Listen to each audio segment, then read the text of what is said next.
కలలు సాకారం చేసుకోవడానికి వియత్నాం రెస్టారెంట్కి అయితే వచ్చానండి. జీవితంలో ప్రతి వాడికి ఒక రోజు వస్తుంది. నాకు ఈ రోజు వచ్చింది. ఏంటంటే నేను గతంలో వియత్నాం వెళ్ళినప్పుడు అక్కడ ఒక కాఫీ అయితే తాగుదామని ట్రై చేశాను. మీరు నమ్ముతారో నమ్మరో, ఆ టైంలో నా దగ్గర డబ్బులు లేకపోవడం వల్ల కాఫీ మిస్ అయిపోయాను. అదే అండి వియత్నామీస్ ఎగ్ కాఫీ. దీనికి వచ్చేసి ఒక చిన్న స్టోరీ ఉంది. కొన్ని సంవత్సరాల కిందట వియత్నాంకి అమెరికాకి యుద్ధం జరుగుతున్నప్పుడు ఆ సమయంలో ఏంటంటే పాల కొరత వచ్చింది వియత్నాంలో. వియత్నాం ప్రజలు కాఫీ ఎక్కువగా తాగుతారు.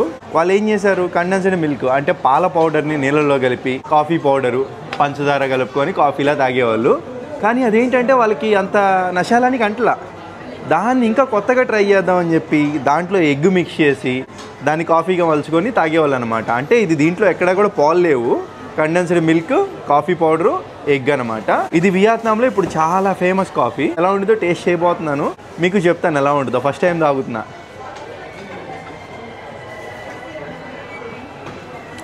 సూపర్ ఉందండి నిజంగా. పైనంతా ఎగ్ ఫ్లేవరు, కాఫీ ఫ్లేవరు, ఇంకోటి ఏంటి మిల్క్ పౌడర్ కదా, మిల్క్ ఫ్లేవరు మొత్తం తగులుతుంది.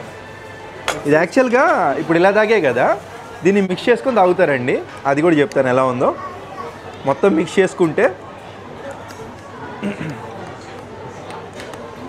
కలర్ మారిపోయింది చూసారా. మిక్స్ చేస్తే టేస్ట్ బాగాలేదండి. మిక్స్ చేయకుండా తాగితేనే బాగుంది. అంటే మిక్స్ చేయకుండా తాగితే నాకు ఎలా అనిపించిందంటే ఒకసారి ఎగ్, ఒకసారి కాఫీ, ఇంకోసారి పాల ఫ్లేవరు అలా తగిలింది అనమాట. మిక్స్ చేసి తాగితే మామూలు కాఫీ లాగే ఉంది. మీరు ఎప్పుడైనా ఈ వియత్నాం వచ్చినప్పుడు ఈ కాఫీ తాగేటట్టయితే కనుక మిక్స్ చేసుకోకుండానే ట్రై చేయండి. మంచి ఫీల్ అయితే ఉంటుంది.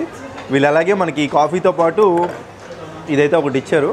ఇప్పుడు నేను ఉంది సింగపూర్లోనే, కానీ వియత్నాం కాఫీ తాగుతున్నాను. సింగపూర్ అనేది ఎంత అభివృద్ధి చెందిన దేశం అంటే ప్రపంచంలో ఉన్న అన్ని రకాల ఫుడ్స్ ఇక్కడ తినొచ్చు, ప్రపంచంలో ఉండే అన్ని రకాల డ్రింక్స్ ఇక్కడ మీరు తాగొచ్చు. ఎందుకంటే సింగపూర్ అనేది ప్రపంచ స్థాయిలో ఉంది కాబట్టి.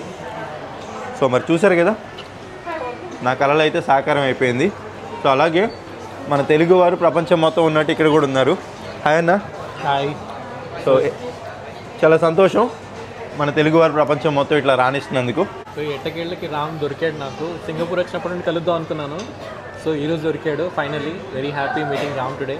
వీడియో నచ్చితే సబ్స్క్రైబ్ చేసుకోండి. నేను కష్టపడే ప్రతి ఒక్కరికి చెప్పేది ఒకటే, నీ పన్ను నిస్వార్థంగా నిజాయితీగా చేసుకుంటే వెళ్ళిపో. నీ కలలే కాదు నువ్వు అనుకునే సాకారం అవుతాయి నిజ జీవితంలో కూడా.